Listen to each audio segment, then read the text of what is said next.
이걸 어떻게 하면 좀 더 친절하게 국민들에게 잘 전할 수 있을까를 고민하다가 질문 하나당 딱 1분만 드리고 가장 어려운 거죠. 1분에 그냥 끊어버리려고요. 그래서 가장 쉬운 언어로 설명해 주시면 되고 제가 그 언론 인터뷰를 하거나 강연할 때 실무자들이 써준 대로 하질 않아요.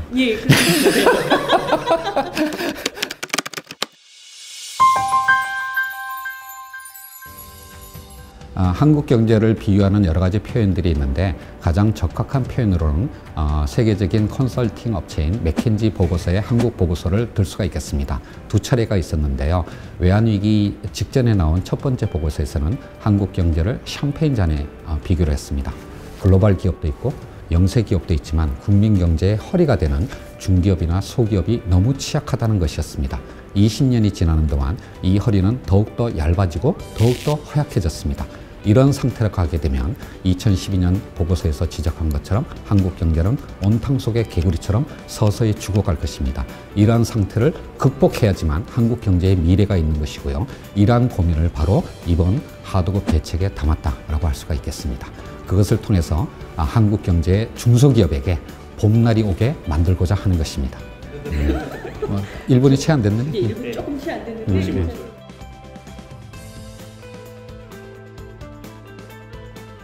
이번 하도급 대책에는 무려 23개의 어떤 대책을 담았습니다. 그 하나하나를 일일이 설명드리기는 어렵습니다. 다만 이것을 3가지 범주로 나눌 수가 있는데요. 첫 번째 범주는 대기업과 협상하는 과정에 중소기업의 힘을 보강하는 것입니다. 따라서 중소기업들이 전속 거래를 강요당하지 않고 또 여러 가지 기술 정보나 경영 정보를 제출할 것을 강요당하지 않도록 법에서 정하는 것입니다. 두 번째로는 이런 법제도만으로는 감당하기 어려운 현실의 문제를 대중소기업 간의 상생협력 모델을 통해 가지고 자발적으로 개선하는 방향으로 유도하는 것이라고 할 수가 있겠고요.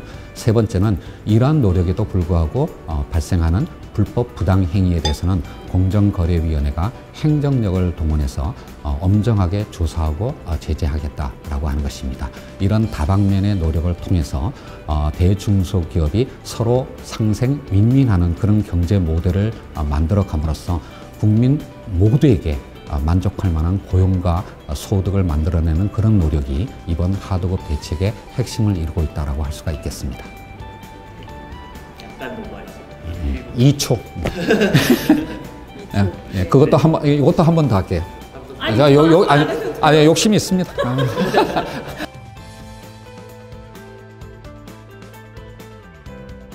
제가 공정거래위원장에 취임하고 난 다음에 첫 번째 국민의 관심을 받은 것이 이른바 피자, 치킨 문제였습니다. 이런 가맹점이 우리나라에 22만 개나 존재합니다. 대리점 분야에서는 70만 개의 대리점이 존재합니다. 유통업계에도 수십만 개의 종사자, 사업자들이 있습니다. 이 모두가 우리 국민들 삶의 문제입니다. 하도급에 들어가게 되면 우리나라 건설 하도급의 경우만 보더라도 40여만 개의 하도급 업체가 있습니다. 이런 어떤 수많은 일반 국민들의 삶과 관계된 그런 경제 활동들이 이른바 가불관계 문제, 즉 하도급과 유통 3법에 관련된 것이고요. 이런 문제들을 개선함으로써 경제민주화라고 하는 것이 정말 나의 삶과 관계된 것이다 라고 하는 그런 희망과 믿음을 주고 싶다라고 하는 것이 지난 6개월 동안 제가 주력했던 분야입니다. 이런 것을 통해서 한국 경제의 구조적 문제가 어느 하루의 아침에 해결되지는 않겠지만 미래에는 더 나아질 수 있다라고 하는 그런 어떤 희망을 드리고자 합니다.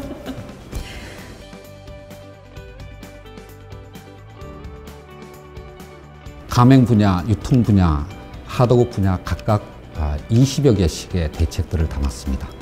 하늘에서 갑자기 떨어진 그런 어떤 새로운 대책들은 아닙니다. 이미 많이 논의되었고 고민되었던 대책인데요.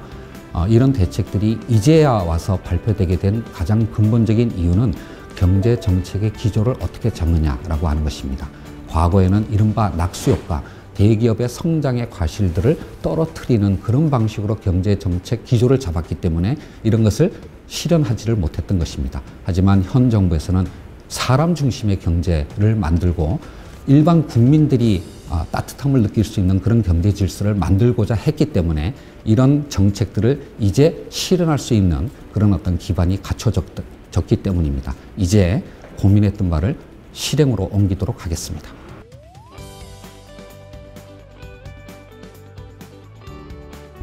제 별명이 갓상조라고 말씀을 하시지만 보다 정확하게는 재벌 저격수였습니다. 김상조가 공정거래위원장이 되고 나면 바로 재벌 개혁에 집중할 거라고 많은 분들이 예상을 하셨겠지만 저는 경제 민주화를 이루기 위해서는 재벌 개혁도 필요하지만 우리 사회에 만연된 갑을 관계를 해소하는 것이 필요하다고 생각을 합니다. 이번 하도급 대책도 그것에 포함되지만 가맹 분야나 유통 분야 그리고 대리점 분야에서 우리 사회에 만연된 이런 갑을 관계의 문제를 해소함으로써 경제 민주화라는 거 하는 것이 단순히 구호로만 좋은 것이 아니라 더 나아가서 우리 국민들의 삶을 개선시키는 그런 어떤 효과가 있다라고 하는 희망을 갖도록 만드는 것이 제가 지난 6개월 동안 주력한 분야라고 할 수가 있겠습니다. 그것을 통해서 우리 대기업들의 어떤 성과가 중소기업으로 확산되고 그 결과가 다시 한번 소득주도 성장을 통해서 또 위로 상승하는 그런 투트랙의 그런 어떤 국민경제, 공정경제의 기반을 만들고자 하는 것이 제가 지난 6개월 동안 했던 일이고요. 앞으로 남은 임기 동안 주력하고자 하는 노력입니다.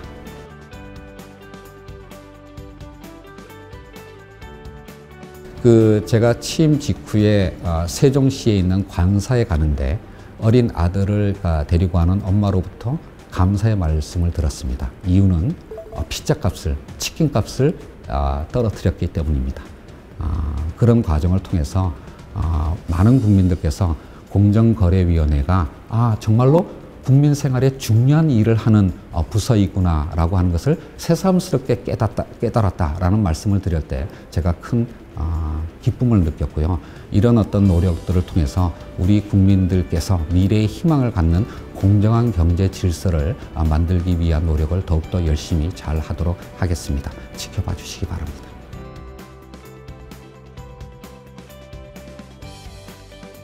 한국 사회에서 재벌개혁, 경제민주화가 논란이 된 것은 이미 30년이 됐습니다.